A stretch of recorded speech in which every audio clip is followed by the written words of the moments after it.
Hey everyone, very good evening. Tell me whether I'm clearly able to all of you that I can.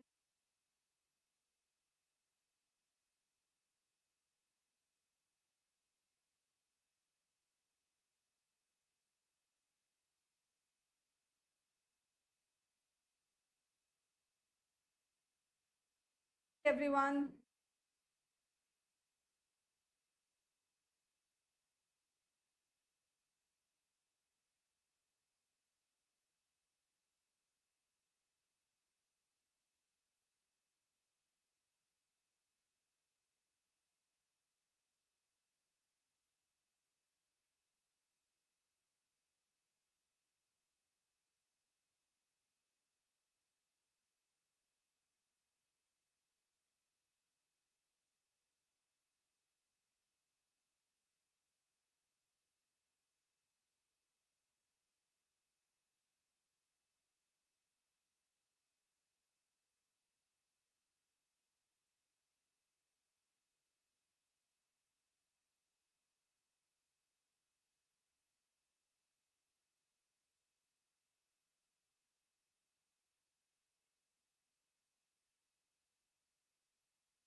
I hope guys now the issue of audio is resolved and I'm clearly audible to all of you. Please give me a thumbs up if I'm clearly audible now so that we can begin with the session.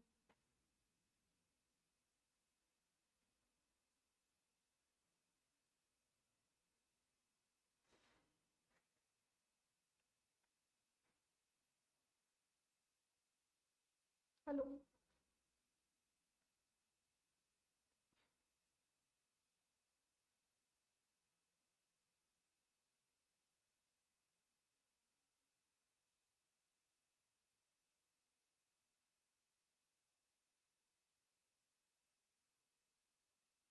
Okay, so it's clear.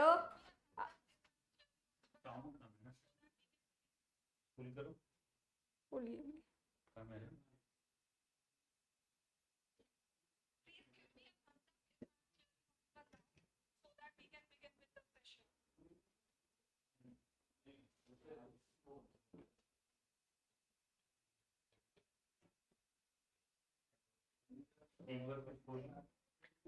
So, guys, you have to bear with us for a little bit of time.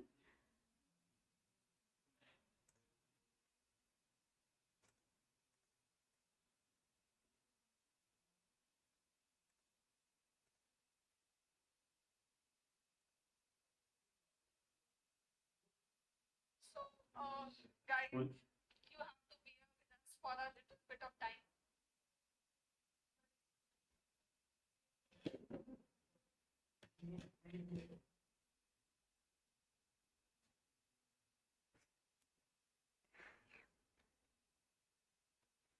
I like your suggestion, Lakshay. Personal suggestion.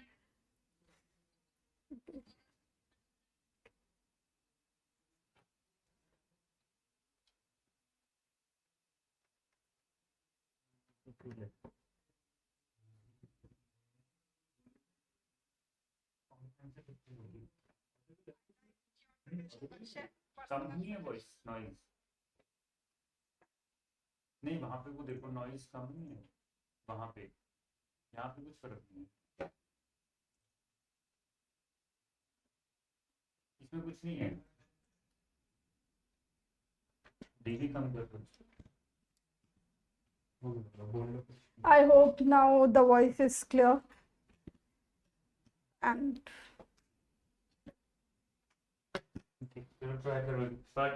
okay, so let's begin with the session.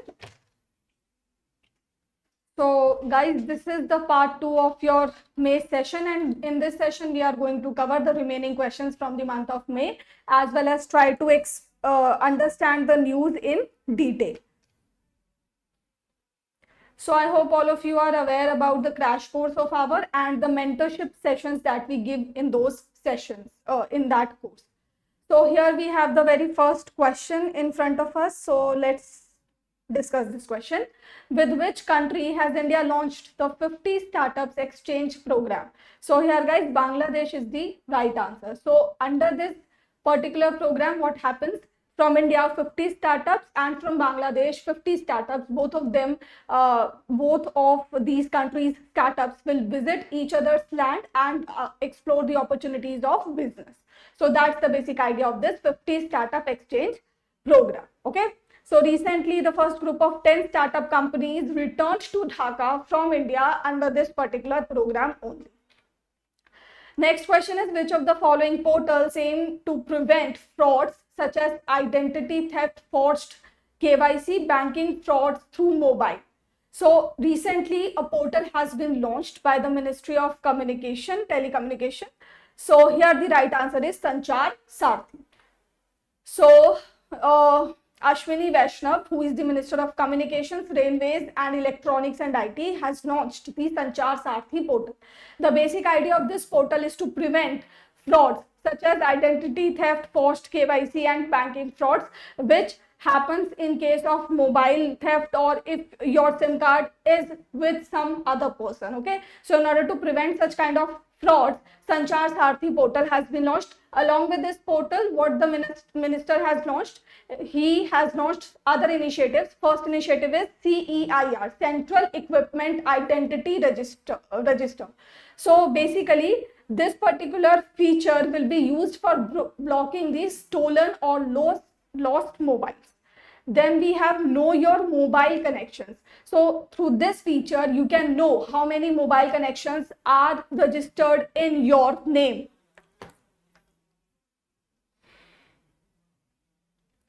Next is ASTR, Artificial Intelligence and Facial Recognition Powered Solution for Telecom SIM Subscriber Verification. So it is basically to identify the fraudulent subscribers who subscribe to the SIM cards. Okay, so these are the features that have been launched by the Minister of Communication, Ashwini Vaishnav, in order to prevent the frauds that are undertaken by using the telecom services like SIM card. Recently, the City Beauty Competition portal has been launched by the Ministry of Housing and Urban Affairs to encourage and recognize the transformational efforts made by cities and wards across the country to create beautiful, innovative and inclusive public spaces. Under this competition, wards and public spaces in cities would be judged against 5 broad pillars. Which of the following is not among the pillars of this assessment? So here you have the 5 pillars, and among these options there is one pillar which is not being used. So we have accessibility, amenities, sustainability, aesthetics, ecology in the options. What is the right answer? The right answer is option C. Basically the third option here, sustainability, is not a parameter. So what are the parameters? First is accessibility, second is amenities, third is activities, aesthetics and ecology.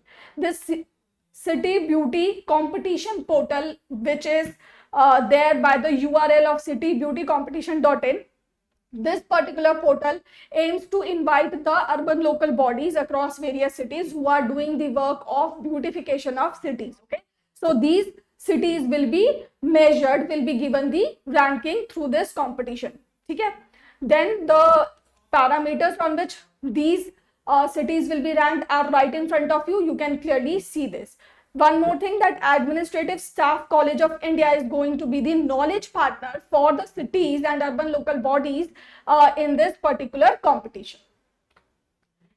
Which state has launched the Mukhyamantri Krishak Byaj Maafi Yojana 2023 to waive the loans of up to 2 lakh, including the principal and the interest for defaulting farmers? So here Madhya Pradesh is the right answer. Let me tell you, in November, or the date has not been decided, but in November this year, the election of Madhya Pradesh State Assembly is going to take place. So you can clearly see the reason behind this scheme. Recently, Bhopal in Madhya Pradesh has become the first city in India to adopt the localization of United Nations mandated Sustainable Development Goals. Identify the correct pair of SDGs from the options given below. So here you can clearly read the options. SDG 1 gender equality, 7 zero hunger, 4 clean and affordable energy, 3 quality education, 9 life below water, 12 reduced inequalities. And here you have different options. So here guys, the right answer is option D. None of those given as options here is the correct pair because all of these pairs are matched wrongly. So first let's have a look at the SDGs.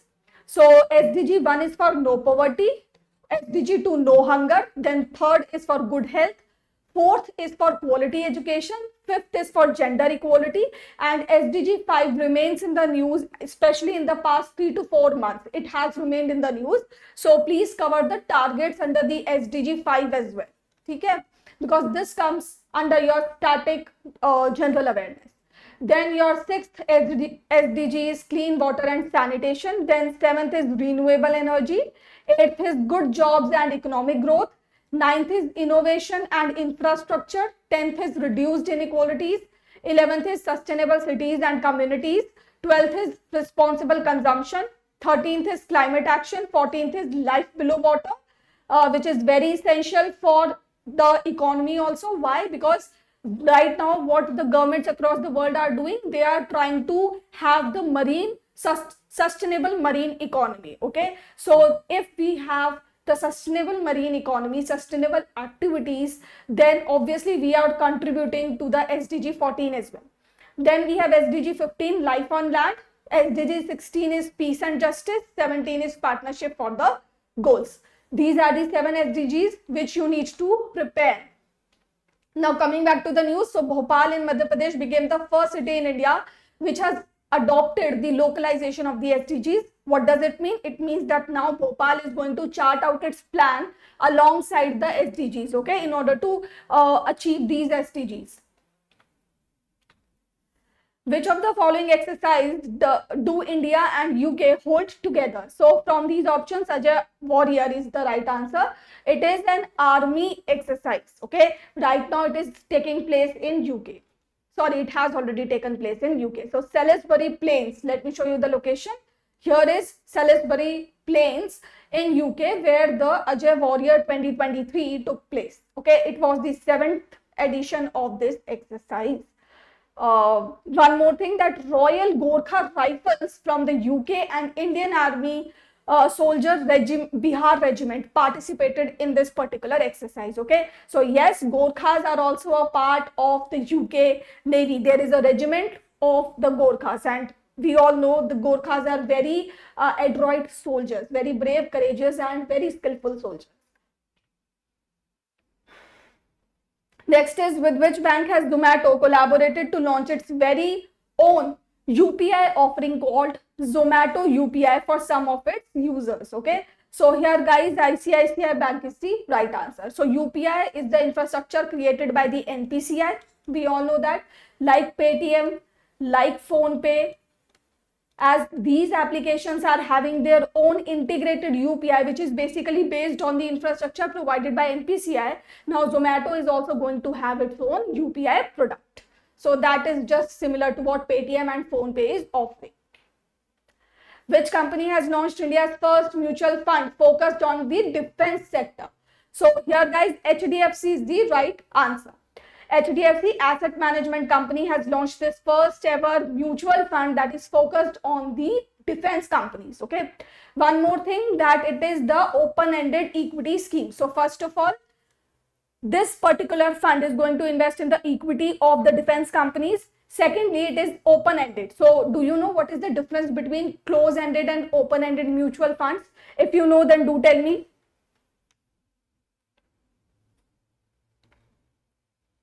Let me see how well are you prepared.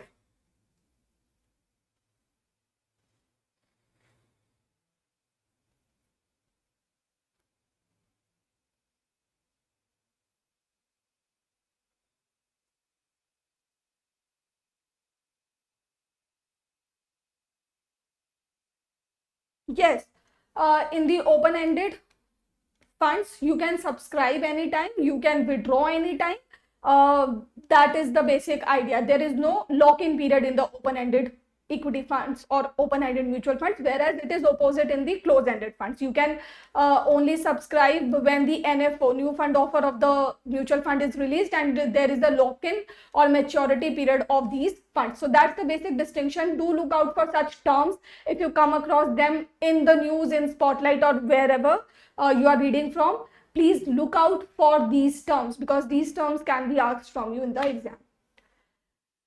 SBI Capital Markets, BOB Capital Markets, and IDBI Capital Markets and Securities have been chosen as the merchant bankers, that is the nodal agencies, for conducting the IPO of IREDA, that is Indian Renewable Energy Development Agency. The draft red herring prospectus for the IPO is expected to be submitted to SEBI within the next 6 months. Considering this, which of the following contents would not be a part of the DA's DHRP? Okay, so here you have the 4 statements. Quickly read the statements. These are 5 statements. So read the statements, then tell me what is the right answer.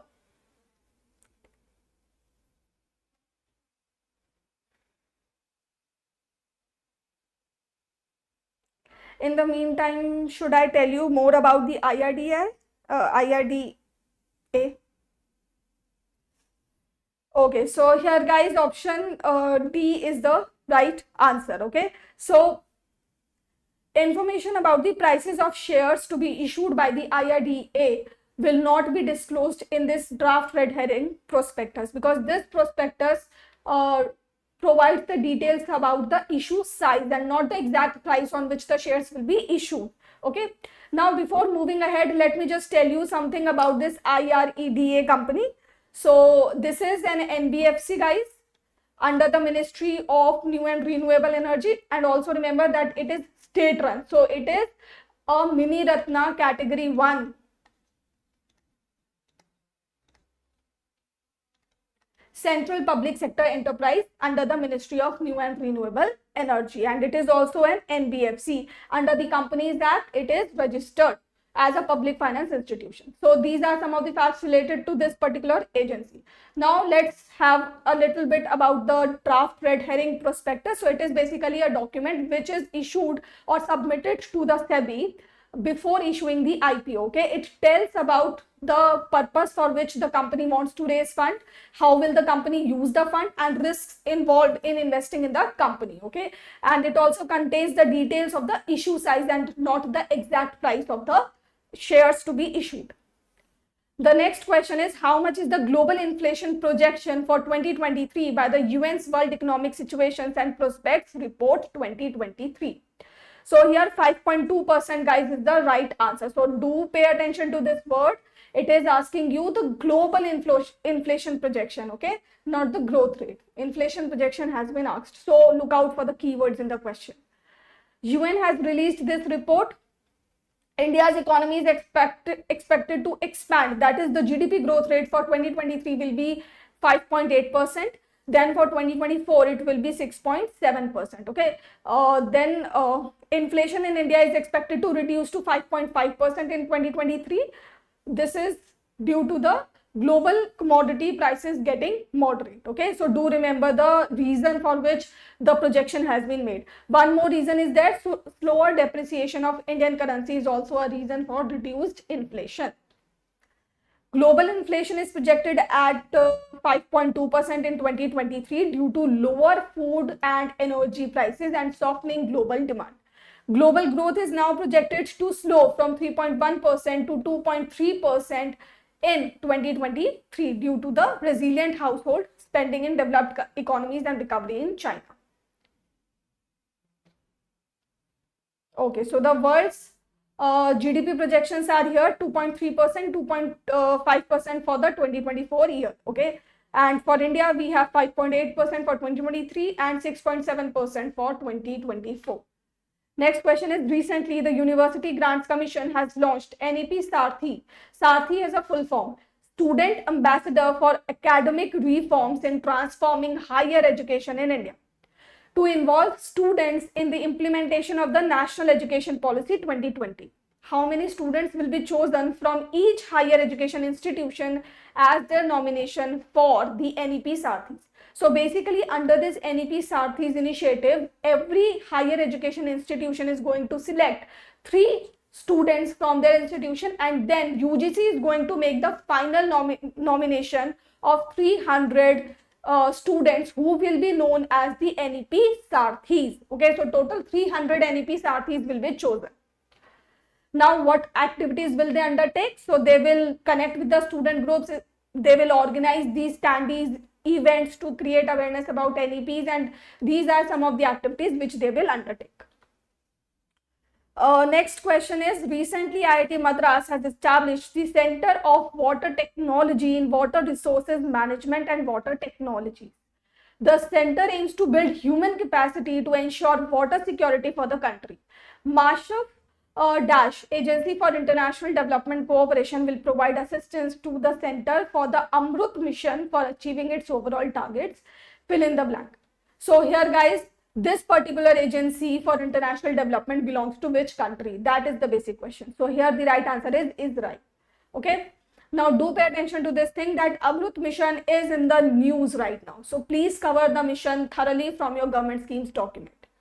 Coming back to this particular news, so IIT Madras has established this India-Israel Center of Water Technology in Water Resource Management and Water Technology. So through this center, basically India and Israel are going to develop innovative technologies, and India is trying to replicate the technologies already being used in Israel to conserve the water and use the water resources available in India at their optimum level. Okay? So that's the basic idea. Now guys, one more thing, that we have the National Center of Excellence for Ports, Shipping and Waterways. Now since I read water, so I remembered this waterways National Center of Excellence. Can any one of you tell me that where is this center located?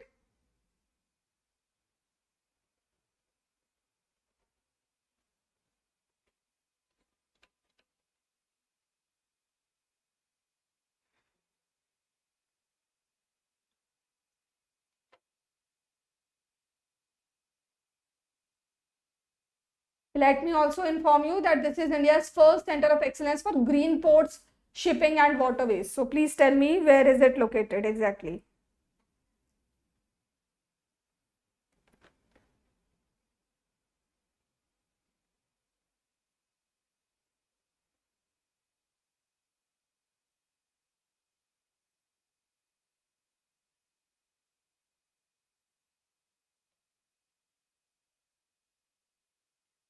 Okay, so this is guys the National Center of Excellence for Ports, Shipping and Waterways. It is located at IIT Madras, the same institution, and we have read it in the last class also. So do remember this thing. Which state has launched the Sahas initiative for making workplaces safer for women? So here guys, Telangana is the right answer. Sahas does not have a full form. It means courage in English, and it basically works to make the workplaces better for women, safer for women. Which district has launched the first of its kind initiative named Nirmaya Health Insurance Scheme for children suffering from autism, cerebral palsy, mental retardation, multiple disabilities and others? So here Visakhapatnam district is the right answer. So it is the first of its kind initiative in the district only. Okay, so one more thing, that there is a particular Sanjeevani Nidhi, and this is a kind of fund wherein the government employees have made contribution, and the fund will be used for financing this Nirmaya initiative. So that is another point of importance. Which state has announced to create a repository of satellite imagery of different time periods of the state on the Rajdhara portal? So here guys, Rajasthan is the right answer. From Raj, you can remember it is Rajasthan. Okay. So Rajasthan has basically approved a proposal to develop a geographic information system based on 3D model for Jodhpur, Udaipur, Kota and Ajmer. okay, for better planning of these cities. Now let me show you. This is, guys, Bharat Maps. This is again an initiative which aims to show the geographical locations in India in a very, I would say, skillful details. बहुत ही detail में Bharat map में आप कोई सी भी location India की check कर सकते हो, ठीक है.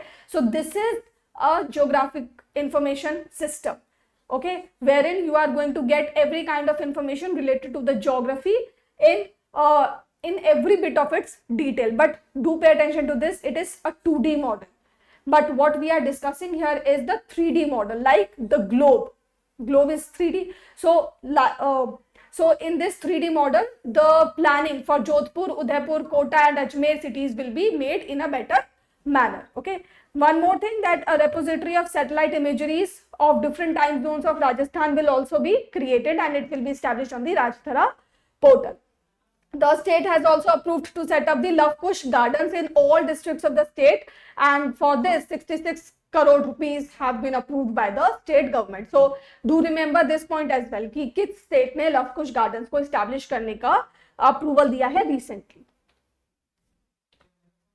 INS Vaghshir is the Dash Scorpion submarine of Project 75, yard 11,880, Indian Navy's Kalvari class, developed by the Mazagon Dock Shipyard Limited. So here, guys, it is the 6th Scorpion submarine of Project 75. So this Project 75 aims to create 6 your diesel electric submarines, okay. So it is the 6th Scorpion submarine of Project 75, and it is named Vaghshir, okay. Vaghshir is basically a sandfish which is in Indian Ocean, which is found in Indian Ocean. So Vaghshir is scheduled for delivery to the Indian Navy in 2024 after the completion of the trials. Do remember that Mazagon Dock Shipyard Limited is developing this Vaghshir submarine, and it is developing all the submarines under the Project 75, okay. So the very first submarine with the same name, Vaghshir, was brought in from Russia, and it was commissioned into the Indian Navy in 1974, and now it has been decommissioned back in 1997. Now we are creating another submarine with the same name, okay. Project 75 includes the indigenous construction of 6 diesel electric attack submarines of Scorpion design. Mazagon Dock Shipyard Limited is developing these submarines in collaboration with Naval Group of France. And one more news associated with it, that in 2022 this company exited the program altogether, the Project 75, okay. So that is also also there in the news, but the exit right now does not mean a lot because ships have already been developed, okay. So these submarines have already been developed, although technical assistance to इनकी चाहिए ही होती, but now since they have exited the project, we cannot do anything. Let's have a look at other submarines. So INS Kalvari, INS Khanberi, Karanch, Vaghir, Vela and Vaghshir. These are the 6 submarines developed under Project 75. How much was the production of defense goods in India in FY23 as per the data of Defense Ministry? Very important. So here, guys, $12 billion is the right answer, and this is the production of defense goods in India. For the first time, India's defense production rose to more than 1 trillion, that is $12 billion mark, okay, and it is 12% in terms of growth. The defense exports have also increased to about 160 billion rupees, and this is an increment of 24%. India majorly exports the Dornier 228 aircraft, artillery guns, BrahMos missiles under a joint venture with Russia. These BrahMos missiles are exported in a joint venture with Russia because only Russia and India's joint venture develops the BrahMos missile.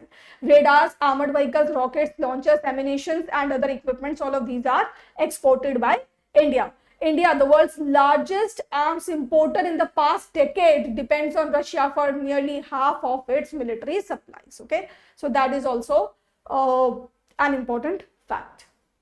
Who is the first Saudi woman to go in space? So Rihanna is the right answer, and this is the picture of the person. So Axiom Space is the company which has carried out this mission named as 2. In this mission, 4 astronauts were sent. One is a man from Saudi Arabia, one is a woman from Saudi Arabia, and she has become the first woman to go from Saudi Arabia. Then we have NASA astronaut, and then we have a commercial traveler in the crew of 4 people who were sent by the Axiom space to the ISS. Okay, so this Axiom mission was launched on the Dragon capsule named Freedom. Okay, so there was a spacecraft named as Freedom in which these crew members sat and went to the ISS.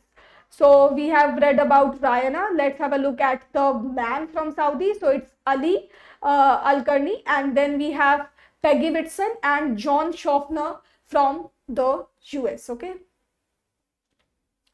Recently, NPCI has introduced CVV free facility for its RuPay debit, credit and prepaid card holders who have tokenized their cards on the merchant application. When did RuPay launch the card on file tokenization facility? So here guys, 2021 is the right answer.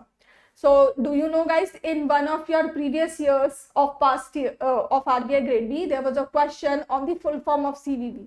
It was such an easy question, and now the difficulty level has been raised to such a high level that you are asked very difficult questions on the pattern of UPSC, which are very much similar to UPSC type of questions. Let's see what kind of paper you will get this year.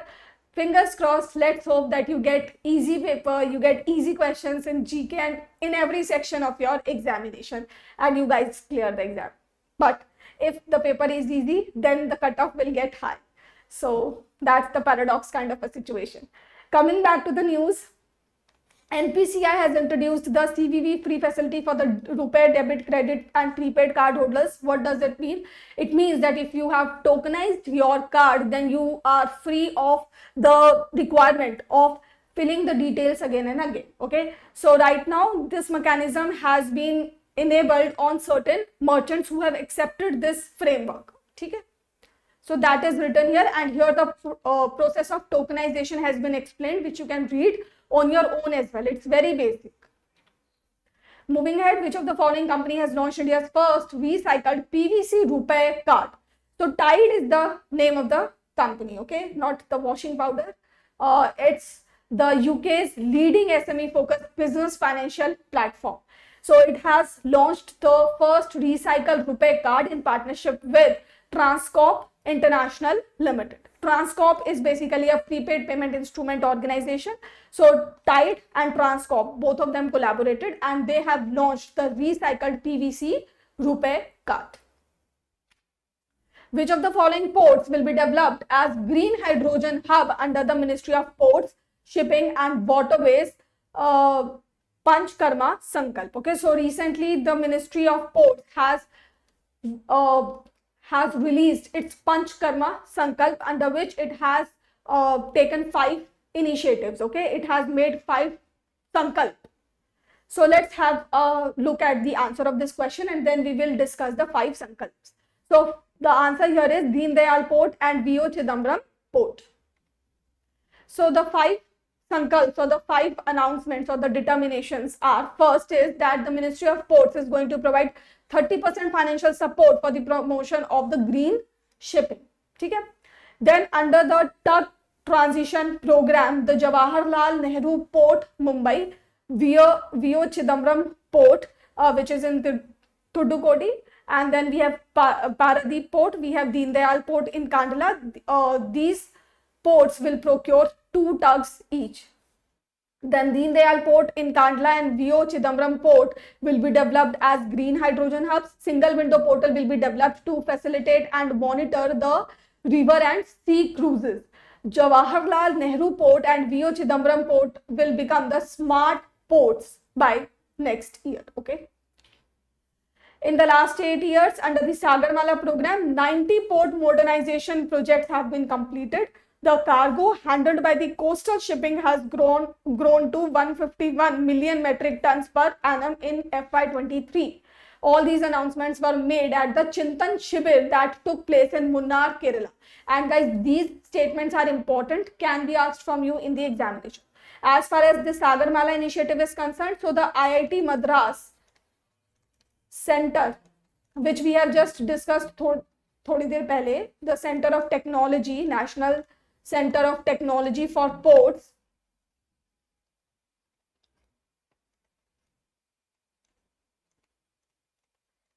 shipping and waterways.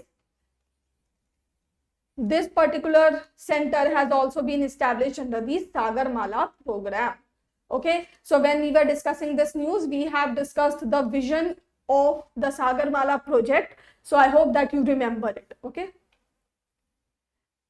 Next question is, Union Housing and Urban Affairs Ministry has extended the deadline of its Smart Cities mission from June 2023 to June 2024 to enable all the 100 smart cities to not only complete their projects but also document and disseminate the learnings from the mission.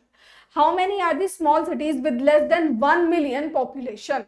So here guys, 66 is the right answer. So out of the 100 cities, there are 66 cities which have less than 10 lakh population.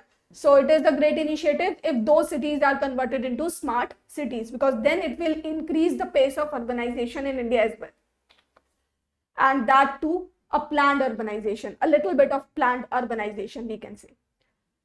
Okay, so we have read this statement in the question itself. The mission was launched in 2015, wherein 100 cities were selected for conversion into smart cities.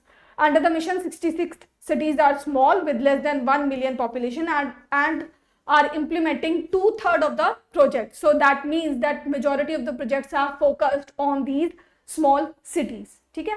Recently, Srinagar has launched the Integrated Command Control Center. Okay, so this is the very recent news, do remember. Under the mission, all 100 cities had set up the integrated command and control centers at a cost of 11,775 crores. In total, 71,000 crore has been released to the cities, of which 38,000 crore is from the center. The remaining is from the states and urban local bodies. Very important statement.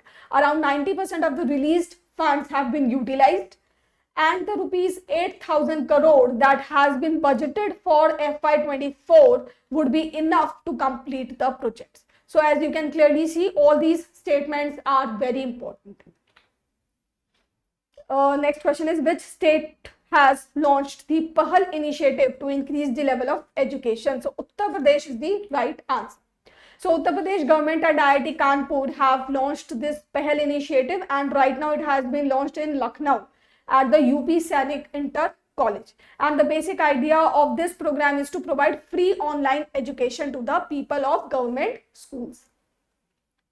One more thing, that this initiative is in line with the Prime Minister's mantra of SSS, that is to skill, to scale and to speed.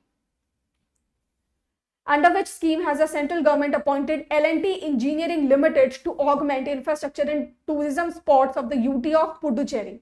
So here guys, under Swadesh Darshan scheme, L&T Engineering Limited has been appointed by the central government to undertake the infrastructure rejuvenation facilities so that the tourism can be promoted in Puducherry. So Puducherry administration has signed the pact with this company to augment the tourist spots under the Swadesh Darshan 2.0 scheme. Guys, do cover this scheme thoroughly from your government schemes portal. Government scheme sessions are being conducted. Do watch them regularly. Okay. Which of the following causes does the CSR initiative Infosys Springboard aim to serve? So here 5 initiatives are mentioned. The 5th one is the right answer. Skilling of women and students from the rural areas is the aim of this Infosys Springboard initiative, which is the corporate social responsibility initiative of Infosys. Odisha has signed an MOU with Infosys and NASSCOM for undertaking the upskilling and developing the employability of the students of Odisha's higher education institutions. So basically, the upskilling of the youth in Odisha. Now, Infosys is going to undertake all these activities under its Infosys Springboard program, which is its CSR initiative. And this Springboard initiative was basically aims to provide free curriculum rich virtual platform to students from class 6th to lifelong learners, and it basically aims to strengthen or rather empower the women and youth from the rural areas by skilling them, by providing them education. Which company has launched the Gains 2023 to support the startup ecosystem in India? Gains aims to address present and emerging challenges in the ship design and construction industry and aim at achieving the objectives of Atmanirbhar Bharat. So guys, GRS is the right answer.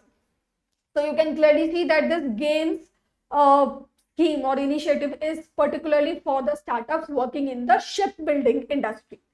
Gains stand for GRSE Accelerated Innovation Nurturing Scheme, and under this scheme the support will be given to the startups who are working in the ship designing industry. So this Gains challenge is a two-stage process to select the startups for the support, and support will be provided by GRSE, of course. The selected entities will get a sum of maximum of 5 lakh rupees each against the delivery of the project report. Which is the only Indian company to feature in the BCG's top 50 companies list in 2023, being the most innovative company in their operations? So it is the Tata Group. So Boston Consulting Group has recently released its top 50 companies list, and this particular list assesses the companies which are adopting innovative practices in their operations. Okay, so worldwide Apple has topped, and from India Tata Group has featured in this list. Which is the first PSU bank to offer live video chat and live web chat services to its customers? So here guys, Bank of Baroda is the right answer. So through this video chat and live web chat services, the banking services will be provided to the customers seamlessly. Okay, so that's the basic idea of this particular initiative. Bank of Baroda was founded on 20th July 1908 by Sir Maharaja Sayajrao Gaikwad III. Government of India at present owns 63.97% stake in this particular bank, and it operates in 17 countries in 5 continents. India's international bank is the tagline. How much amount has been transferred by RBI to the central government as dividend in 2022 to 23 as against the centre's expectation of dash, including the other bank's dividend? So what has happened? The central government has expected to get around rupees 48,000 crore, and it has got more than its expectation, almost double than its expectation, that is 87,416 crore. So let's have a look at the history of dividends given by RBI to the central government. So let's discuss it from FY19. So 1,76,051 crore rupees were given on the recommendation of the Bimal Jalan committee. Yes. So this amount included a dividend of 1,23,414 crore and a one-time transfer of 52,637 crore rupees. Then in FY21, 9,126 crores were given. FY23, 87,416 crores were given. In FY22, 30,307 crores were given. Okay, so in this FY23, the jump is of 188%. Okay, so you can remember it in this manner: 33,307 crores in FY22. In FY23, the amount is 87,416 and the jump is 188%. This way it looks more organized, right? Now the exact amount should be remembered by you because it's the RBI examination. So exact amount आपको याद रखना पड़ेगा. It's important. Next question is, identify the correct order of banks in accordance with their profit growth percentage in FY23. Okay, so here pay attention to the word profit growth percentage and not profit exactly. Okay, so the growth in the profits, according to that you have to arrange the banks. So here guys, the right answer is option A. Bank of Maharashtra, UCO Bank, Bank of Baroda, Union Bank of India, State Bank of India are the top 5 banks which have seen the highest growth in their profits in FY23. Let's have a look at their profits. So Bank of Baroda had this amount of profit and the growth percentage is 94%. Let's have a look at the top one. So Bank of Maharashtra, where is Bank of Maharashtra? Okay, so here is Bank of Maharashtra. 126% is the growth rate of Bank of Maharashtra. Then we have UCO Bank, 100% growth rate. Then we have Bank of Baroda, 94% growth rate. So these are the top 3 banks which have highest growth rate. Then obviously you have to remember the data of the other banks as well, because we have only 12 PSBs, their profit data and their profit percentage, growth percentage has been given, and this data is very, very important, guys. Please remember the entire data. I know it's a very hard task, but you have to do it, because usually banks have been struggling with this problem of NPA and their the deficit that they were facing. Now they have earned the profits, so this makes it important. So public sector banks cumulative profit has crossed 1 lakh crore mark in the financial year of FY23. That also makes it important. The profit touched 1,04,649 crore in FY23. These 12 PSBs witnessed 57% growth in their total profit compared to the last year's profit. The government has implemented a comprehensive 4R strategy, recognizing NPAs transparently, resolution and recovery, recapitalizing PSBs, reforms in the financial ecosystem, and because of these steps, the banks were able to attain profits.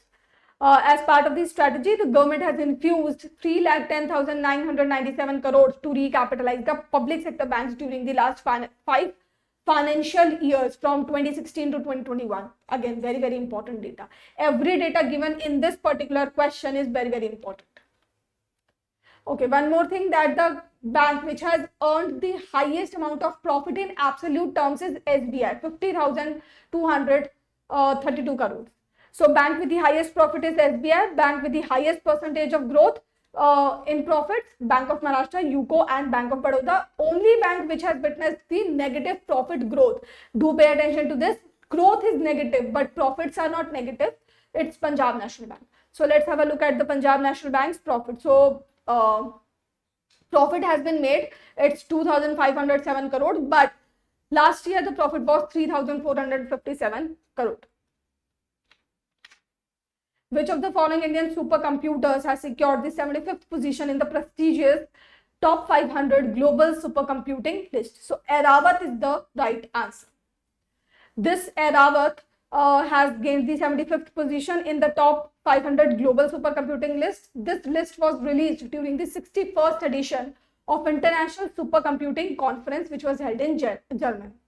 Okay, one more thing, that at the CDAC institution, which is in Pune, this Airavat supercomputer is established. One more thing, that the government wants to have AI for all. This is the vision of the government, that is also there, and the Ministry of Electronics aims to increase the capacity of Airavat to 1,000 AI petaflops mixed precision computing capacity. So just remember 1,000 AI petaflops, that much would be suffice for you.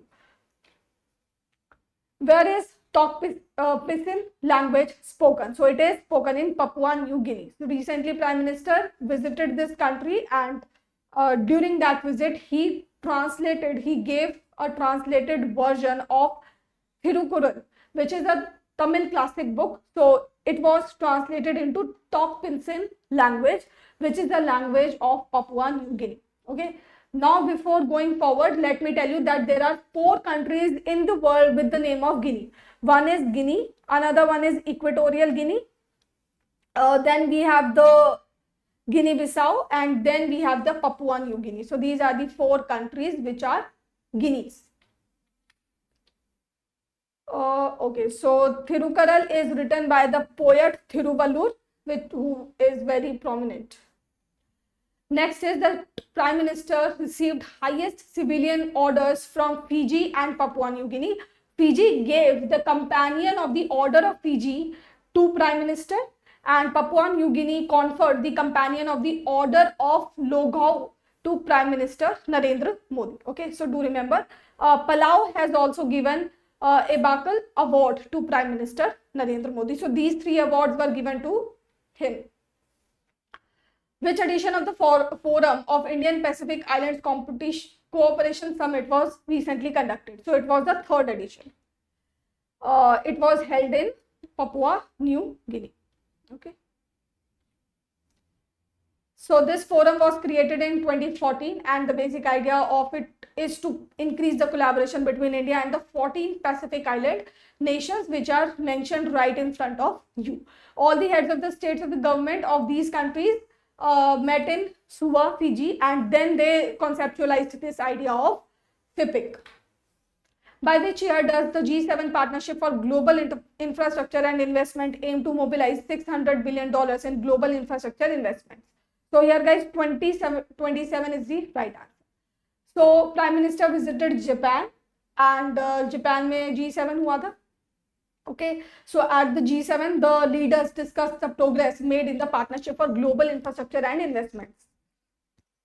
G7 leaders were joined by Australia, Brazil, Comoros, Cook Islands, India, Indonesia, Vietnam, Republic of Korea, and the World Bank. Okay, G7 includes your Canada, UK, US, France, Italy, Germany, and your Japan. Okay, so these are the G7 nations. 1975 is the year in which G7 was created. So this particular initiative, Partnership for Global Infrastructure and Investment, was launched in 2022 to mobilize $600 billion in global infrastructure investment by 2027. Quad Summit 2023 took place in Hiroshima, Japan, and it was the third in-person Quad Summit. Now, during the Quad Summit, certain initiatives were highlighted, certain initiatives were talked, okay, discussions were held on these initiatives. First is Clean Energy Supply Chains Initiative, and the basic idea of this initiative is to facilitate research and development to support the energy transition in the Indo-Pacific region, so that we can transit from fossil fuels to renewable energies. Quad Infrastructure Fellowship Program to support policymakers and practitioners in the region to design, build, and manage sustainable and viable infrastructures in their countries. Partnership for Cable Connectivity and Resilience to leverage Quad's collective expertise in design, manufacturing, laying, and maintenance of undersea cables to secure and diversify these crucial networks. Quad support for a small scale ORAN development in Palau, the first in the Pacific region.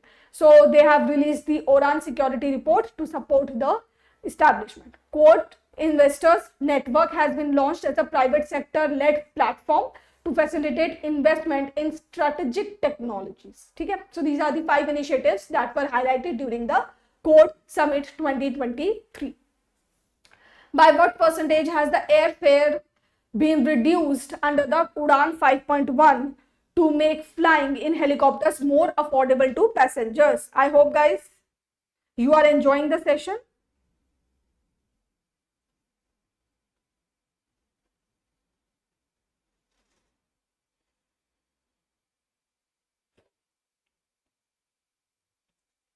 So here 25% is the right answer. So we have the 5 phases of Udan. Out of these 5, 4 have been completed and the 5th is undergoing.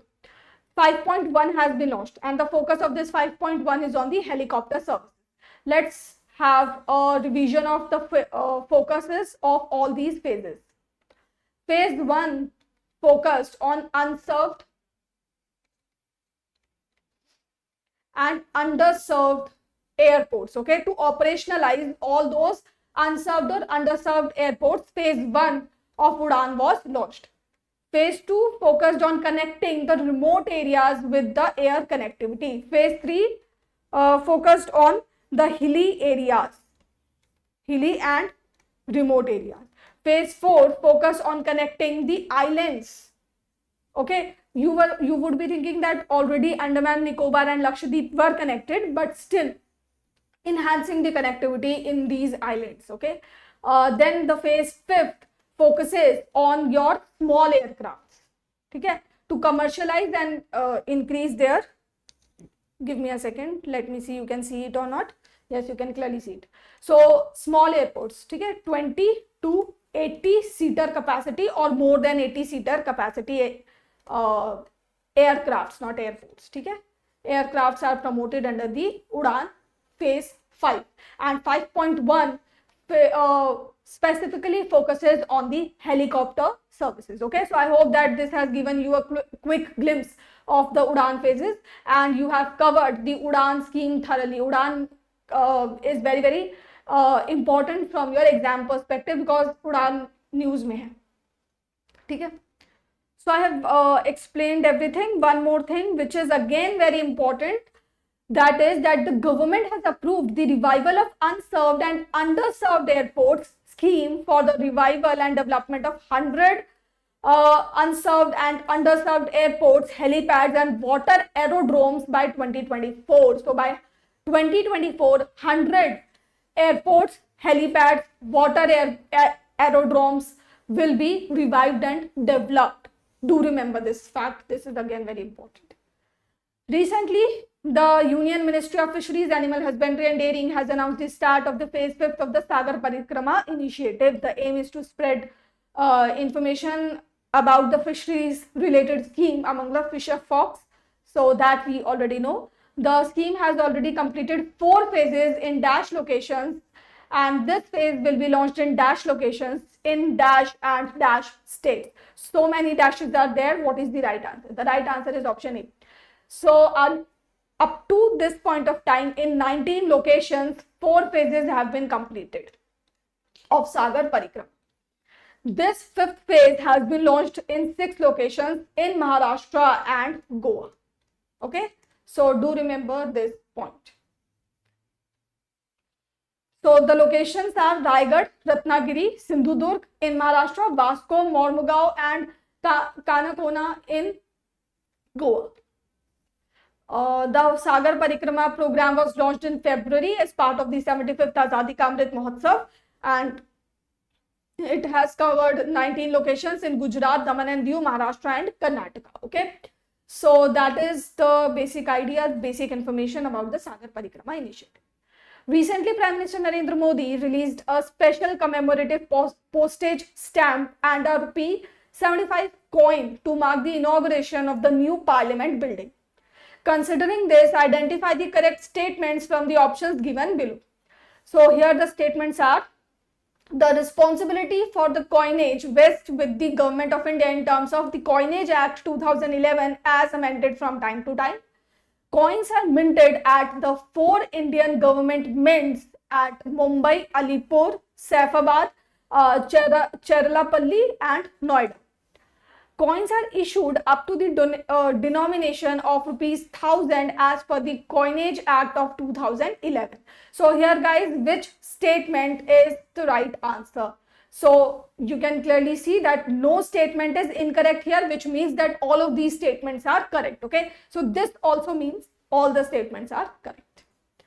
So we have read about the news. 75 rupee coin has been released, and it is 50% silver, 40% copper, 5% nickel and 5% zinc. That's the composition of this coin.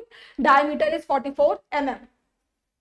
Security Printing and Minting Corporation of India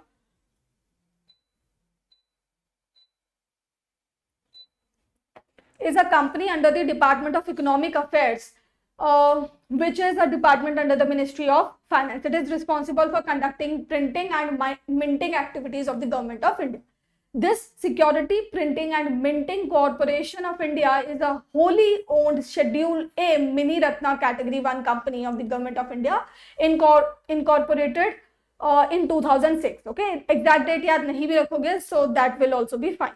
Quickly tell me, how many Mini Ratna Category 1 companies are there in India?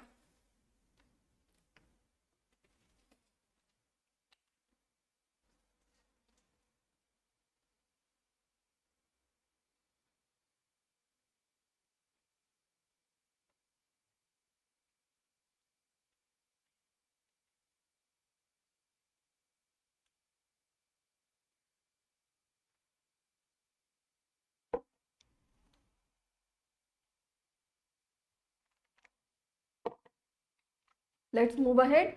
Which state UT celebrated the Maiden Sinthan festival? So Jammu Kashmir guys is the right answer. Here is the list of festivals that Jammu Kashmir celebrate. Okay, so That is it. Recently, Lavender Festival was organized. Can anyone tell me where was it organized? So let me tell you, it's Bharweda in Jammu Kashmir. In Jammu division of the Jammu Kashmir Union Territory, there is Bharweda village in the Doda district. So here the Lavender Festival was organized, okay? And lavender cultivation is being promoted under your aroma mission of CSIR, okay? Please do cover aroma mission from your government schemes document, okay, from your PIB documents, and in Spotlight also I have provided you the detailed information about CSIR aroma mission. Next question is Access, River, Smart and Best are the development projects of which country? So here Bangladesh, guys, is the right answer. Recently World Bank has given $2.25 billion to Bangladesh to support its various projects, and in light of this statement, the question has been asked from you. So Access, guys, is accelerating transport and trade connectivity in Eastern South Asia program. This is Bangladesh program. All of the Access, River, Smart, etc. programs belong to Bangladesh. Resilient infrastructure for adaptation and vulnerability reduction, River, belongs to Bangladesh. Then we have sustainable micro enterprise and resilient transformation, that is Smart. This also belongs to Bangladesh. Then environmental sustainability and transformation, Best also belongs to Bangladesh, okay? The question can also be made more tricky. How? Let me tell you. Suppose this has been given to you, okay? Sustainable micro enterprise and resilient transformation initiative has received $250 million of assistance from the World Bank recently. Which of the following is implementing the initiative? Which of the following territory or region is implementing this initiative? And among the options, you can be given an option which is India, okay? And in case this happens, please do not fall for the trick. It's Bangladesh, okay? So Smart, because we also have similar initiatives. We have initiatives with the similar names, okay? So this might create confusion among in your mind, so don't get confused. This is important, guys. Bangladesh aims to achieve higher income country status by 2041. This is important. Which organization has released the Transport Outlook 2020 report? So International Transport Forum is the right answer. This particular report does not hold any significance from the exam's perspective, except for the fact that it has been launched by this organization. Now let's have a look at the organization. So International Transport Forum, this is, guys, an OECD forum, Organization for Economic Cooperation and Development. It is an intergovernmental organization, and the governments of 66 member countries come together and take the decisions of this forum. One more thing, although it is an OECD platform, but it is administratively controlled by OECD, but not politically. It is politically independent. This means that all the countries which are member of the OECD, if they are not a member of this forum, they would not have any say in this forum, okay? They would not be in a position to politically influence the decisions of this forum. This is the meaning of politically independent but administratively controlled by OECD. We have discussed, I guess, it's a think tank for transport policy. It organizes the annual summit of transport ministers. It is the only global body that covers all the transport modes. Okay? Young Tai Kim is the Secretary General of this forum at present. Paris is the headquarters. Which bank has launched Future Bankers 2.0, a pan-India recruitment program to transform young graduates into banking professionals within 1 year, which means basically to recruit the graduates. It is, guys, HDFC Bank. इसको आप ऐसे भी याद रख सकते हो that HDFC is the largest private bank in India. It is so large that the need for employment or the employees is very huge in this bank, okay, because it's the largest private bank in India. Therefore, in order to satiate its need for more employees, it is organizing the Future Bankers program, okay? सबको banker बना देगा HDFC Bank. One more thing, that Manipal Global Academy of BFSI is collaborating with the HDFC Bank for this Future Bankers 2.0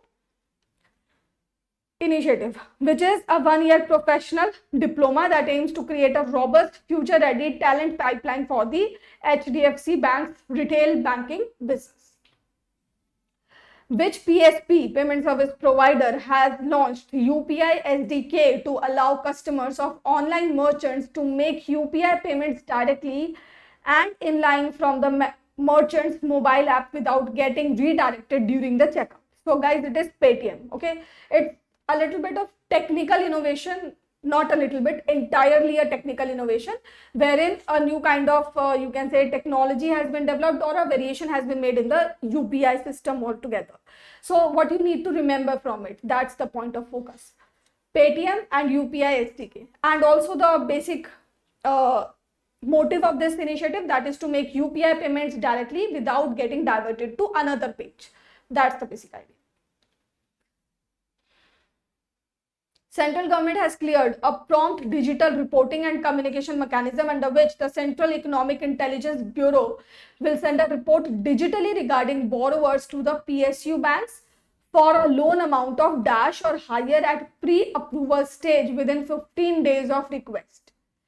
The new system will require banks to submit their request to CEIB through dedicated emails in a specific format. In turn, the CEIB will exclusively send reports to banks via email, maintaining a record of the timeline and actions taken by the banks. Okay, so what is the right answer here? The right answer is 50 crores. So basically, what is now being done? This Central Economic Intelligence Bureau is going to communicate with the banks digitally. That's the entire news. Okay, so the new innovation is going to eliminate the paper-based system, and it is also going to streamline the communication between CEIB and the banks. Now, what is CEIB? It was set up in 1985 as a nodal agency for economic intelligence, mandated to ensure effective interaction and coordination among all the concerned agencies in the area of economic offenses. That is why before approval of loans up to 50 crores, the communication needs to be made between CEIB and the bank. Okay, it also functions as the clearinghouse of all economic intelligence and provides a platform for such exchange between various agencies within the Department of Revenue. Okay, so do remember that it is within the Department of Revenue and other intelligence and enforcement agencies including IB, RAW and CBI. Next question is, which of the following is the incorrect statement with regards to the liberalized remittance scheme?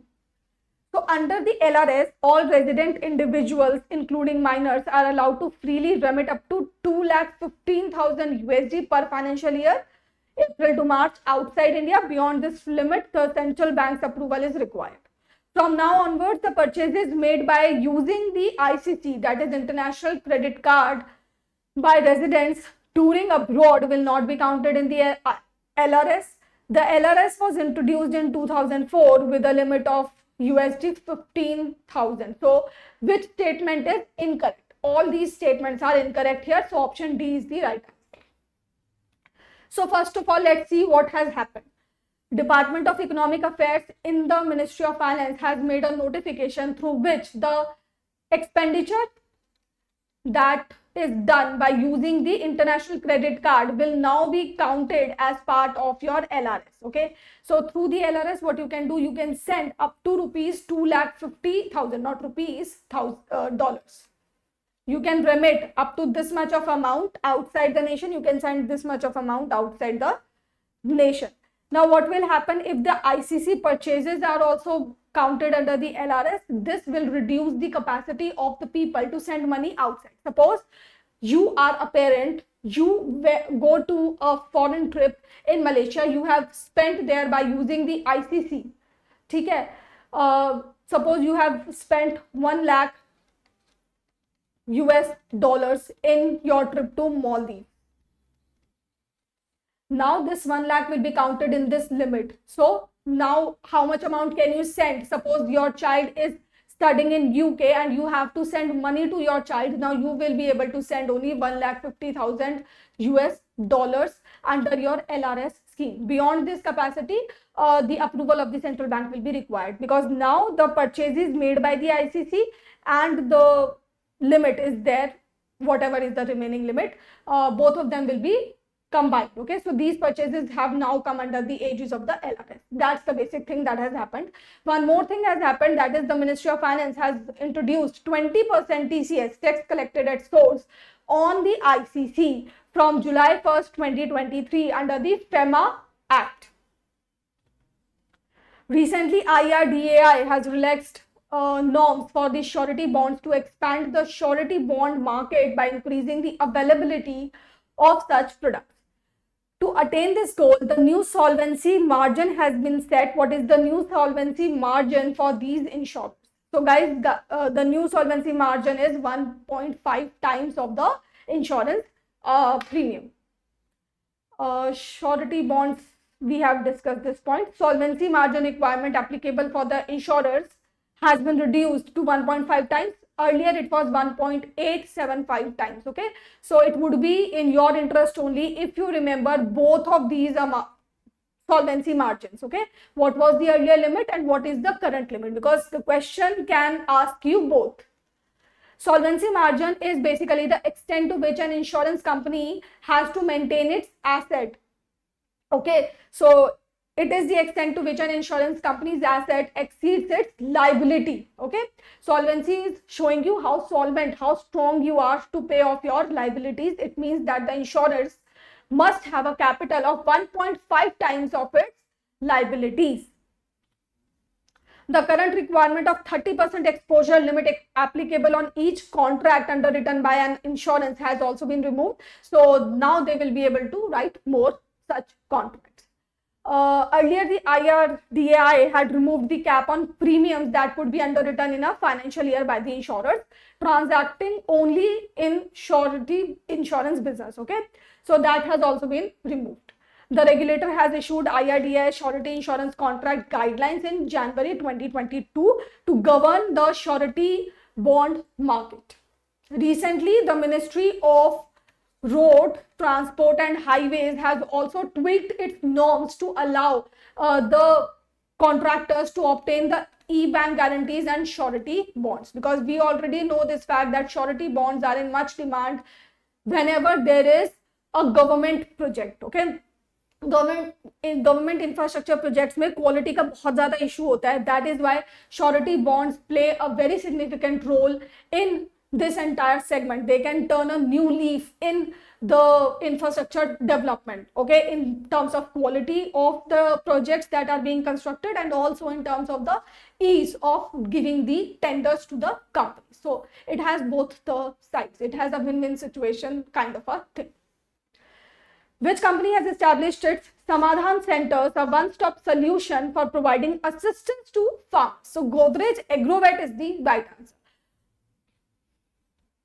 So Godrej Agrovet's oil palm business has partnered with the SBI. The basic idea of this is to give access to credit to the oil palm farmers. Okay, so they are going to offer loans to the oil palm farmers by setting up the micro irrigation facility and install fencing to protect crops from cattle and improvement of tube well at their oil palm business. The loan facility will be 1 lakh to 50 crore and it will be available for the farmers from Telangana, Tamil Nadu, Odisha, Assam, Manipur and Tripura. So guys, this Godrej Agrovet is playing a very major role in you can say promoting the palm oil cultivation in India. Okay, so in a way it is also contributing to the national mission on edible oil palms. Okay, so the targets which it has set for itself is also going to contribute to the national mission. Now, since this is the news, please cover the national mission thoroughly. For loan of up to rupees 1.6 lakh, no security will be required.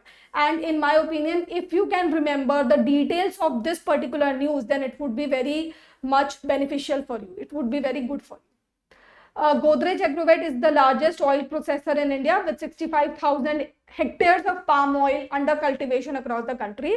The company plans to increase the cultivation by 1 lakh hectare by 2027. This is again very important. Company specific questions are also asked. The company has also established its Samadhan Center, which aim to give the Samadhan, the solution to the farmers' problems. The European Securities and Markets Authority, the European Union's financial market regulator and supervisor, has de-recognized 6 Indian central counterparties from April 30, 2023, under which act are these CCPs governed, under which Indian Act, okay? So here Payment and Settlement System Act is the right answer. So the 6 CCPs which have been de-recognized are Clearing Corporation of India, Indian Clearing Corporation Limited, NSE Clearing Limited, Multi Commodity Exchange Clearing, India International Clearing Corporation Limited, NSE, IFSC Clear Corporation Limited. Now the reason was that there was no cooperation agreement signed between the European Union Securities Market Regulator and the Indian regulators like RBI, SEBI and IFSC, which regulate all these clearing houses. Okay, that's why it has de-recognized these 6 counterparties. Okay, as per the European Market Infrastructure Regulations, a CCP is a third country. A CCP in a third country can provide clearing services to European banks only if it is recognized by the ESMA. CCPs perform 2 main functions as the intermediary in a market transaction. They clear the interbank transactions and they also work for the settlement and guarantee the terms of trade. A CCP is authorized by RBI under the Payment and Settlement Act of 2007. Next question is, who has been appointed as a new chairman of the Data Security Council of India? So here guys, Pramod Bhasin is the right answer. Right now, Bhasin is also chairing the Indian Council for Research on International Economic Relations. So do remember this point. When is the World Thyroid Day observed? So May 25 is the right answer. On whose birthday does the All India Football Federation celebrate AIFF Grassroots Day? So here guys, Pradeep Kumar Banerjee is the right answer. On this legendary footballer's birthday, the AIFF's Grassroots Day is celebrated.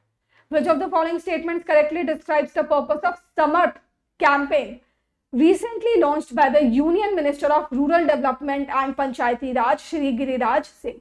We all know how much the government of the present day loves the word Samarth, Sashakt, Sathi. So these are the very favorite words of the government. That's why we see every ministry launching the initiatives with the same name. ठीक है, तो अब आप कर क्या सकते हो? आपको मिनिस्ट्री याद होनी चाहिए पहली चीज तो. Secondly, the name of the portal, which obviously is the same across many ministries, that is Samarth. ठीक है, लॉन्च डेट आपको पता होनी चाहिए कब लॉन्च हुआ है. That will only help you to differentiate the various Samarth, and that goes for the Sathi portals also, for the Saksham portals also, and the schemes.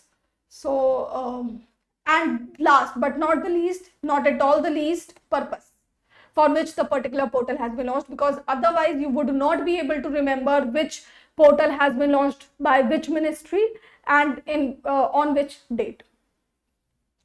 Coming back to the purpose of this portal, so it aims to promote the digital transactions in 50,000 gram panchayats. The campaign started from 1st February 2023 and it will continue till 15th August 2023 under the Azadi Ka Amrit Mahotsav. Guys, do remember the word, the target 50,000. The key thrust is to promote the digital transactions in rural areas, particularly among the women. The Minister of Rural Development and Panchayati Raj, that is Giriraj Singh, has lauded the performance of self-help groups because they have reduced their NPAs from 9.58% to 2% at present. Okay, so this was in 2013, now it is 2%.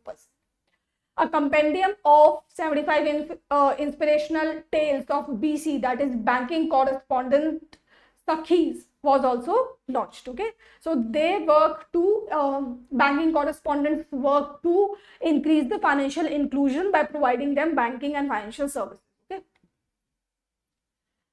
Recently, Union Health Minister Dr. Mansukh Mandaviya inaugurated the 8th International Conference on Pharma and Medical Device Sector in Delhi. What is the theme of the first day of the conference? So guys, the theme was Sustainable MedTech 5.0, Scaling and Innovating Indian MedTech. So 2-day conference was there. So the first day was dedicated to the medical devices sector, and the second day was for the pharma sector. It was the 8th edition of the conference. Delhi was the location. Organizers were Department of Pharmaceuticals, Federation of Indian Chambers of Commerce and Industry, FICCI. Do remember guys, who is the current chairperson of FICCI and when was FICCI established? The purpose of this is to promote India as a manufacturing hub of quality medical products in pharmaceuticals and medical devices sector.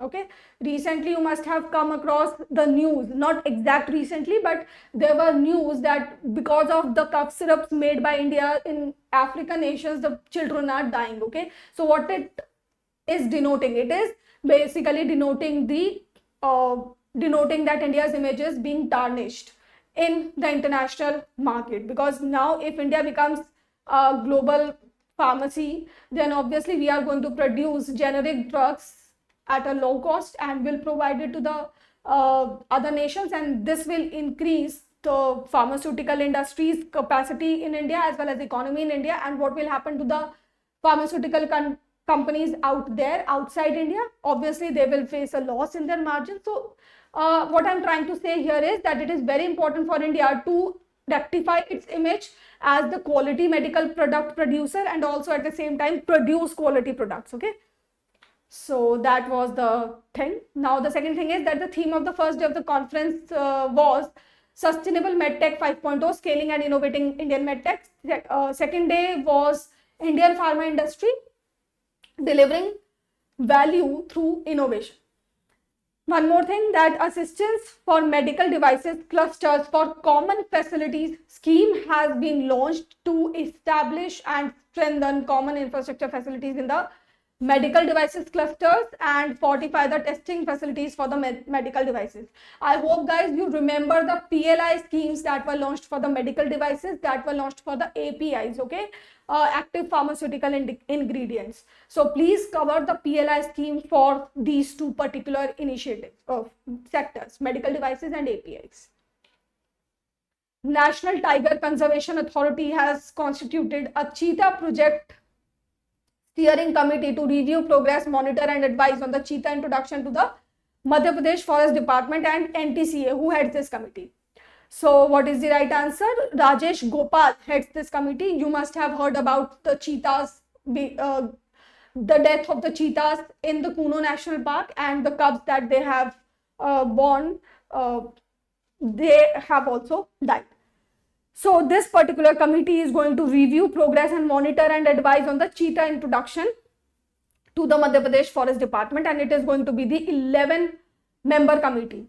It will be headed by the Global Tiger Forum Secretary General Dr. Rajesh Gopal. Again, very important fact.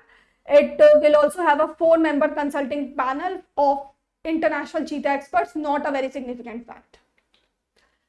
2 more cubs born to Namibian cheetah, which was named as Jwala. दो cubs मारे जा चुके हैं, ठीक है, not exactly मारे जा चुके हैं, they have died because of dehydration on their own. 1 cub already died, so the 4th cub was in critical condition as of this May 2023, ठीक है. What is the production estimate for the oil seeds as per the 3rd advance estimate of the production of food grains? So oil seed का production कितना होगा? 409.96 lakh ton. Okay, so these are the production estimates, and do pay attention to this fact that it is in lakh. The unit is lakh, not million tons. Okay, that is why you are seeing the number in thousands. That's the basic difference. Okay. So total production is 3,305.34 lakh tons, which is a record production. Rice, for the rice, this much is expected. For wheat, this much amount is expected. So these three are the top notch crops, the estimates.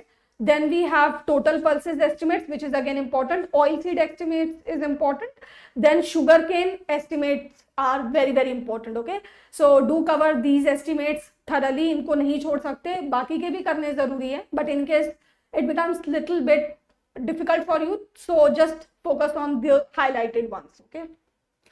Coming to a storm near you and rocket like a hurricane are the satellite launch missions of NASA for DASH program. So for Tropics program, these two launches have been made.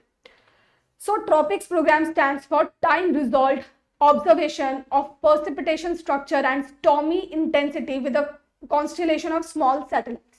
Now basically this Tropics mission aims to study the hurricanes, aims to study the precipitation rate, the storm, the winds, the speed of the winds, and the possibility of having a hurricane. Okay, so that is the basic idea of this mini constellation, which is going to be created out of the CubeSat. Okay, CubeSat is basically the very small satellites. So two launches have been made. First launch is coming to a storm, second launch is coming to a storm near you, and first launch was called rocket like a hurricane. So guys, this is just a name given to the launches and nothing else is there.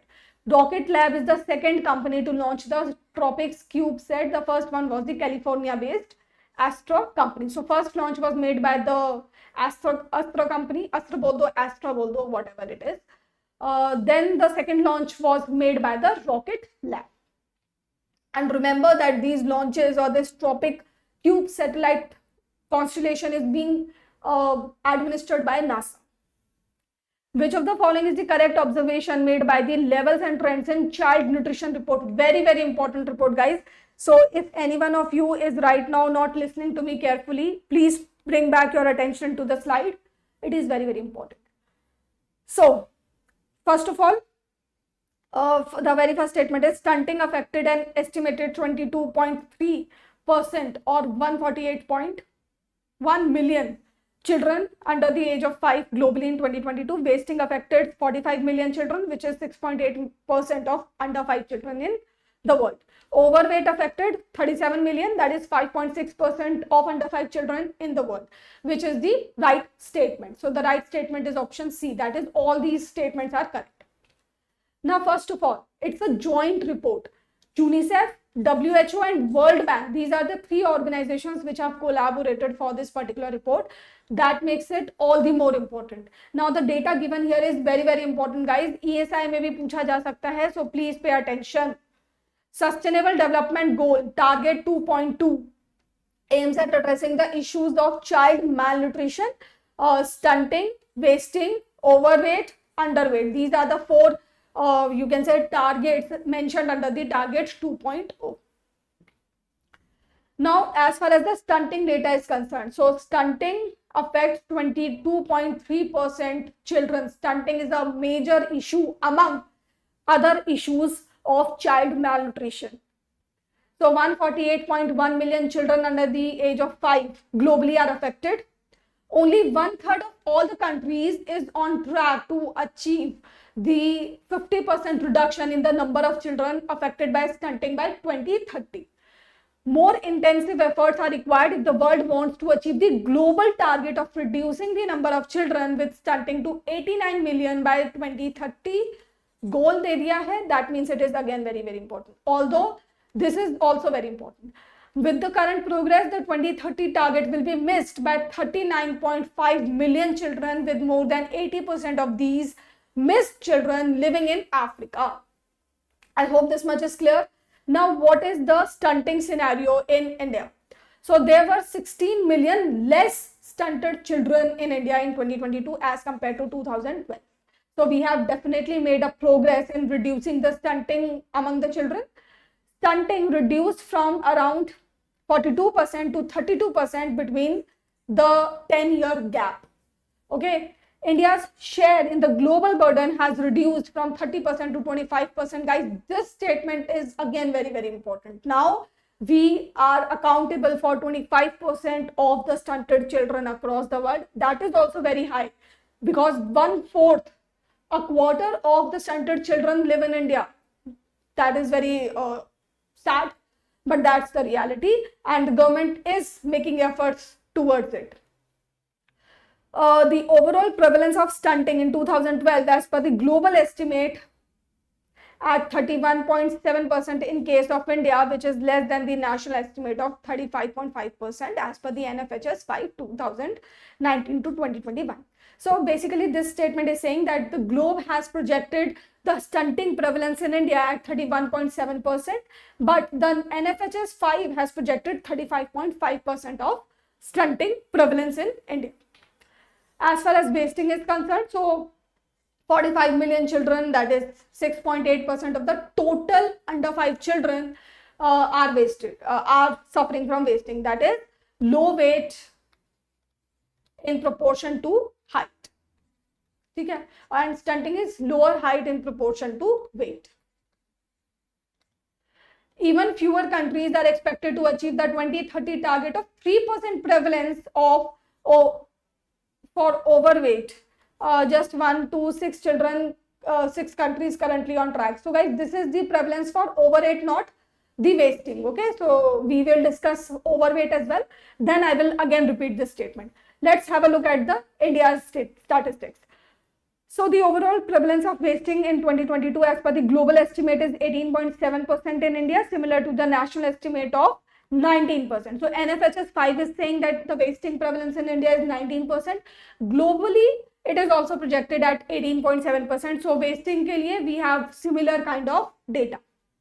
India's share in the global burden of wasting is 49%. That is approximately half of the wasted children live in India. Okay, not the wasted children, but the children suffering from wasting. Overweight, it affects, okay, so what happens is that the wasting statement has been pasted here and overweight is there. Okay, so pehle wasting ka dekh lete hain. So progress towards the wasting target is not possible for nearly half of the countries. So that's the way forward, or rather the grim outlook that this report has projected for the world. Now let's discuss overweight. So it affected an approximately 5.6% of the world's under 5 children, 37 million children ho gaye. For India, the prevalence of overweight marginally increased in a decade from 2.2% to 2.8%. Okay, India's share in the global burden of overweight is 8.8%. Now, as far as overweight's progress is concerned, so fewer countries are expected to achieve the 2030 target of reducing the overweight prevalence to 3%. Okay, do remember this thing.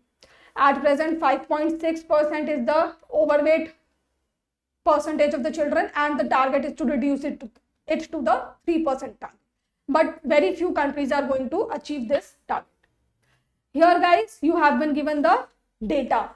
These are the India values. Okay, so look at the value of India for 2022. Here you have been given 2012 value. So a span of 10 years has been, you can say, traced in this particular picture. So stunting ka ratio is 31.7%. It's the percentage.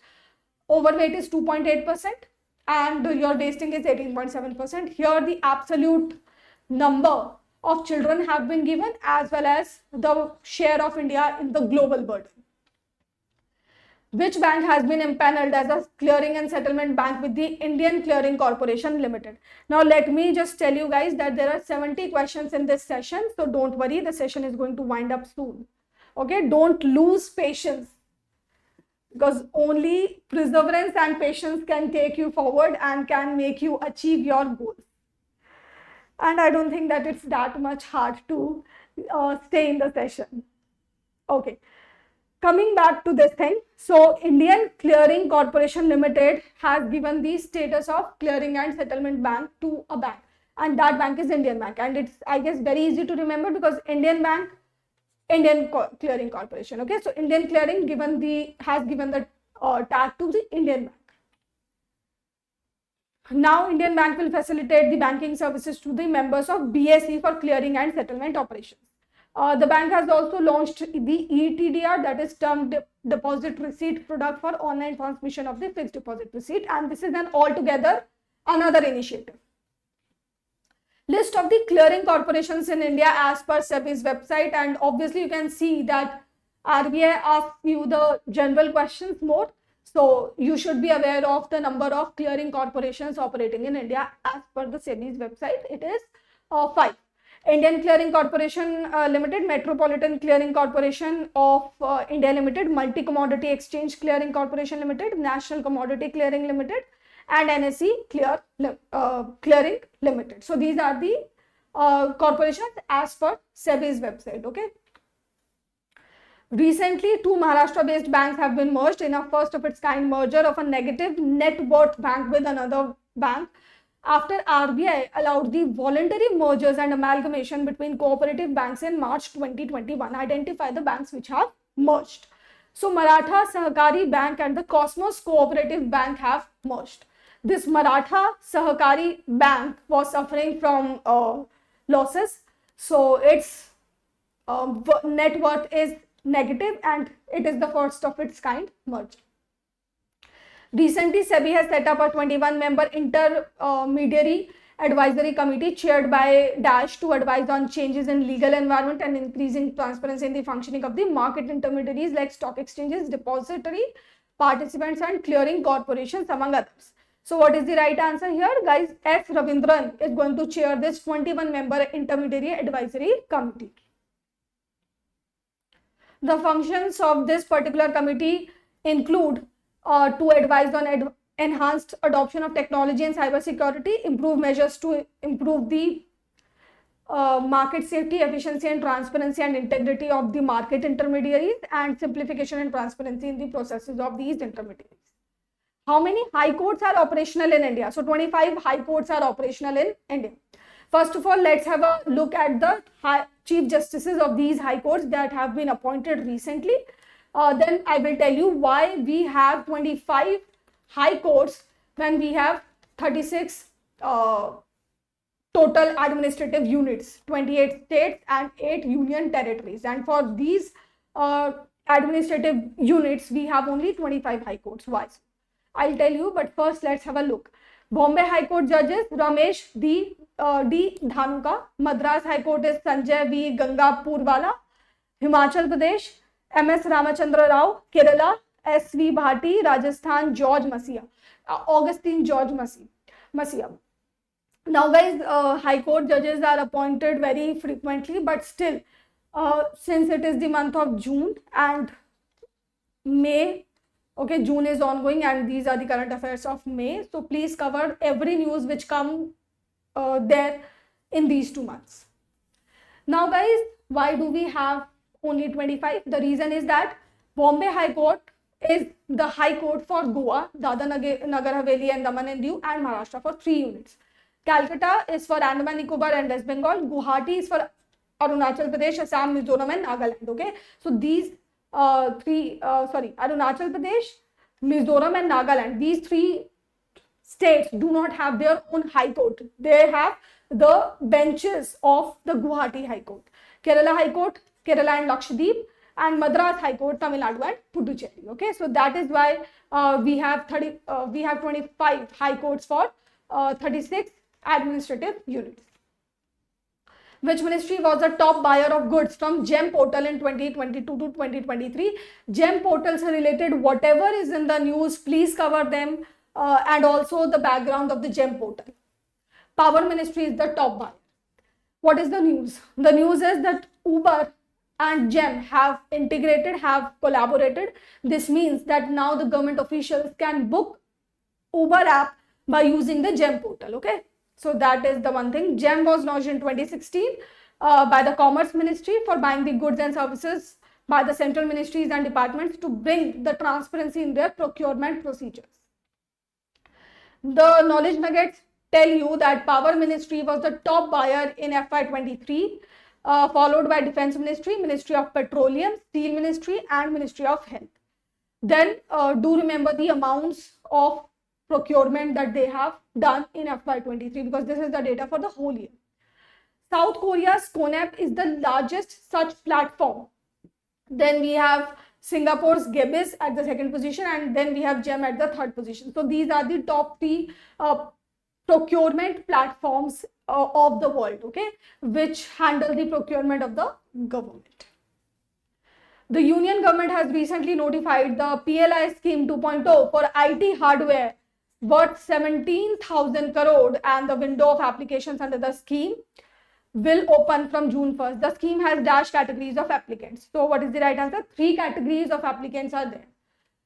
Okay, so PLI 2.0 for IT has been launched. 17,000 crore is the total worth of this particular scheme, and the scheme is expected to increase the production of about 3.35 lakh crore.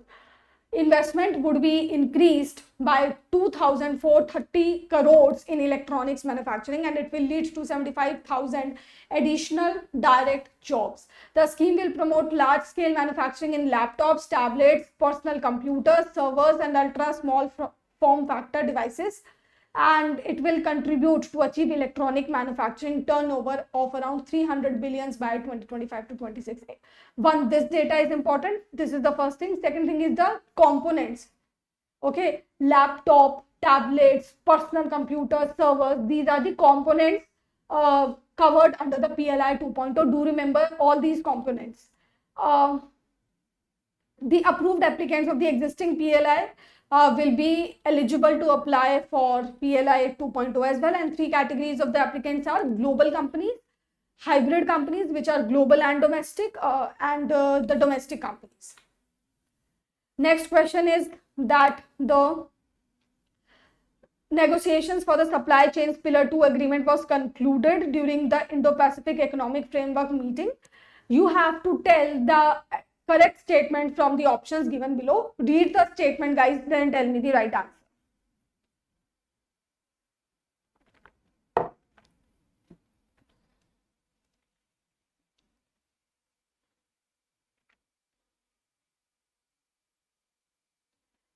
So here option C is the right answer. Okay, so let's first have a look at the IPEF. So in May 2022, US launched Indo-Pacific Economic Framework for Prosperity. Okay, the basic aim of this particular framework was to advance resilience, sustainability, inclusiveness, economic growth, fairness, and competitiveness among the economies. Okay, so it is very obvious from the name itself. Economic framework for prosperity, obviously, so it is going to work for the economic strength and resilience of these participating nations. USA has launched it, and along with USA, Australia, Brunei, Fiji, India, Indonesia, Japan, Korea, Malaysia, New Zealand, Philippines, Singapore, Thailand, and Vietnam were the founding members, you can say. The 14 IPEF partners represent 40% of the global GDP, because US is also there here. Okay, and we have other nations also. 40% of the global GDP is there, and 28% of the global and global goods and services trade is happening in these 14 IPEF partners. Okay. Now what's the news? The news is that the supply chains Pillar 2 agreement was concluded. The negotiations for this was concluded during the second in-person Indo-Pacific Economic Framework Ministerial meeting held in Detroit, US. So this agreement is one of the fastest ever concluded plurilateral economic cooperation agreements. Which of the following agencies has launched 2023 to 27 country partnership strategy for India for accelerating structural transformation, job creation, promoting climate resilient growth, deepening social and economic inclusiveness as key focus areas? So ADB, guys, is the right answer. Okay? Asian Development Bank works for the development of the Asian nations, okay, and no other agency has that much time to create a country specific you can say strategy for India. You can remember it in this manner, okay. So it's the ADB, India Development Report. Which organization releases it? It's World Bank. Do remember, do not get confused. India Development Update report is released by the World Bank, and then this country partnership strategy is by the ADB only. ADB has projected India's growth at 6.4% in FY24. The focus areas are here. You can read it on your own. Very basic and general.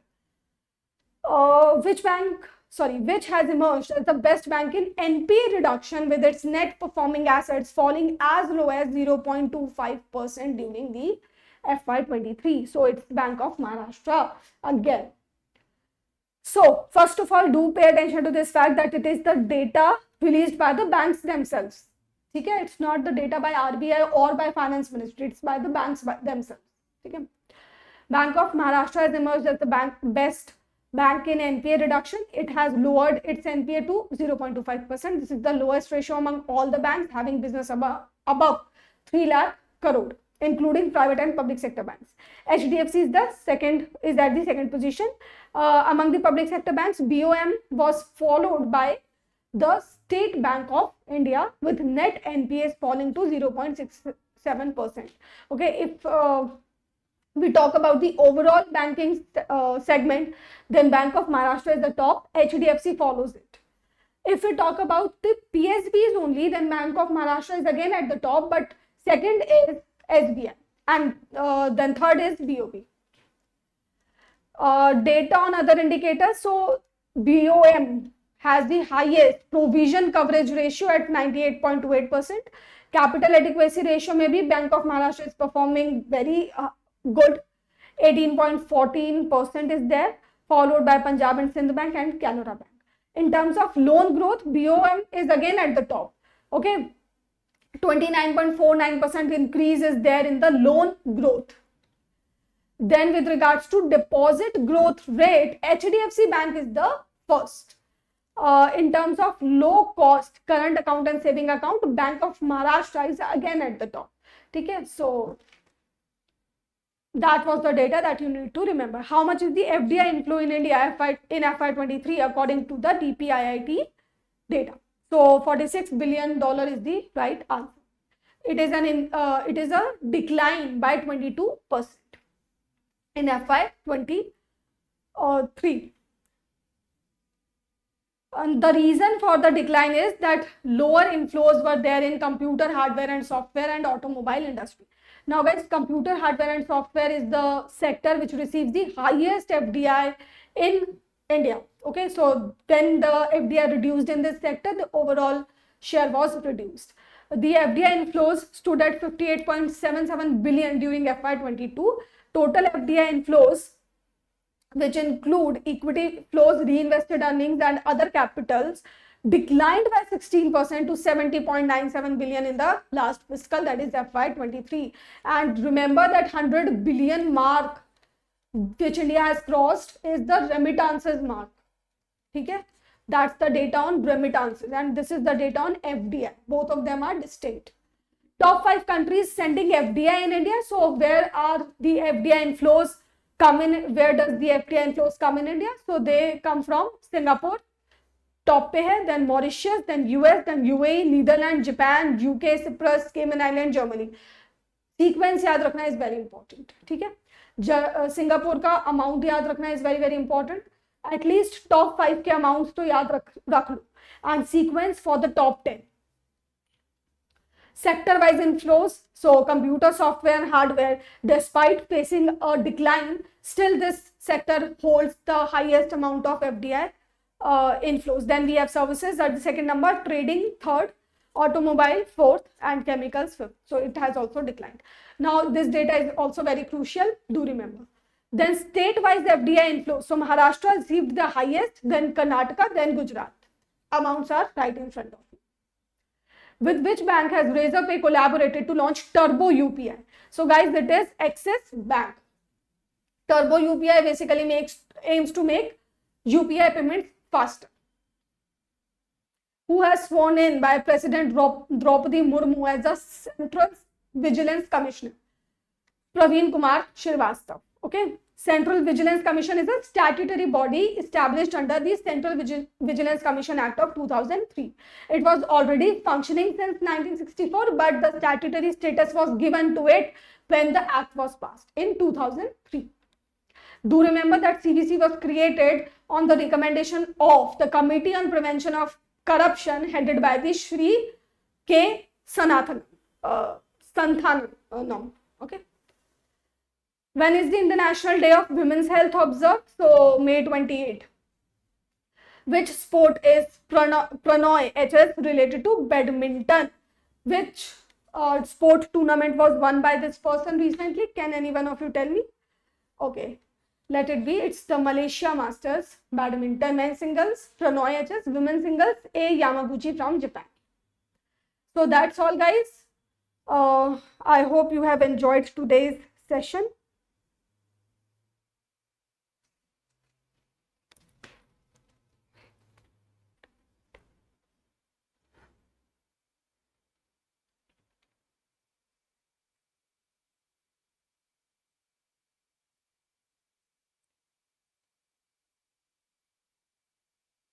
Okay, thank you so much, guys. Let's wind up the session. I hope that you are preparing really hard. Now, since the time is very less in your hand, please prepare very sincerely, remain true to yourself in your preparation, okay? Because that is going to help you in clearing the exam and achieving your dreams. All the best.